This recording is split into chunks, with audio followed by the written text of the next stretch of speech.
छु के सोचिरहेको छु थाहा नै छैन। यसो सोध्छु के गर्छु राम्रो गर्छु सबै कुरा राम्रो हुँदै जान्छ, फेरि बिचमा केही न केही नराम्रो भइहाल्छ, नराम्रो कुरा आइहाल्छ। राम्रै काम गरे नि कसैले राम्रो भन्दैन, जस पाउँदिन। समय खराब चलिरहेछ कि समय आउनै छ कि गइसक्यो कि खै केही पत्तो नै छैन। जिन्दगी एकदम दोधारमा चलिरहेछ।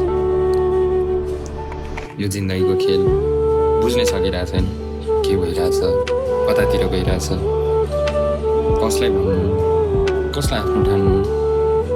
जसलाई आफ्नो ठान्नु त्यही टाढा भइरहेछ, जसलाई सुनायो त्यसले नै कुरा काटिरहेछ, जसलाई साथ दिन्छु भन्नु त्यसले नै छोडिरहेछ।